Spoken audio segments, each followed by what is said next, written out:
what I want to do is give you a quick review. And a lot of this is very familiar to folks. Now, if you'll notice, we have a section on preparing samples. Now, this could be a whole seminar, and I actually think there should be a seminar on sample prep because it's really, really critical. And at the end of the talk, I'm going to show you some pretty powerful data that suggests that it's not just the antibody that's the culprit in giving you a bad Western.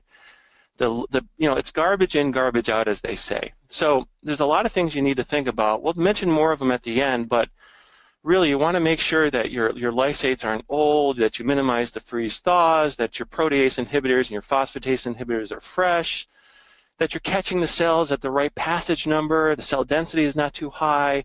You might have to do an IP to enrich for that protein.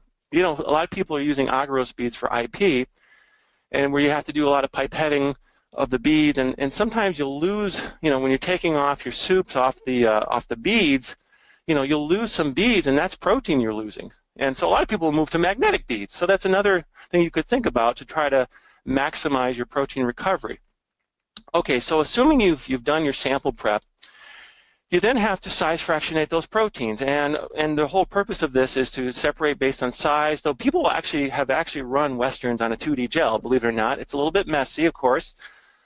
You're going to size fractionate those proteins, and a question that someone may ask is, well, why can't we just add the antibody to the gel? Well, think about it. The protein is buried in that matrix of gel, and it's really about epitope access and steric hindrance, and that's the whole reason why people transferred the protein from the gel to the membrane to really just open up access to the epitopes and apply antibodies.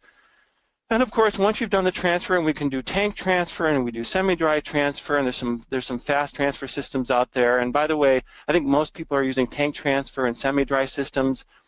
They're the workhorse pretty much. And there's PVDF and nitrocellulose. And I think the world is pretty much split. And as I had mentioned earlier, if you're using PVDF and getting great results, then you stick with it. If you're using nitrocellulose, then you stick with it. As we go through the talk, I'm going to point out some differences and some advantages and disadvantages. And then, of course, once we get the transfer, we want to do immunodetection. And there is basically three mechanisms. There's colorimetric, there's chemiluminescent, and fluorescent. And I mentioned that in the order of popularity, in the sense that, well, actually, to be honest, I mentioned the order of sensitivity. Most people, by the way, are using chemiluminescence because you can't strip and reprobe on colorimetric. Chemiluminescence is really the main workhorse, and you have HRP and AP. HRP tends to be a little less sensitive than AP, but most people use HRP because the signal is fast, it's sensitive, and it's sufficient.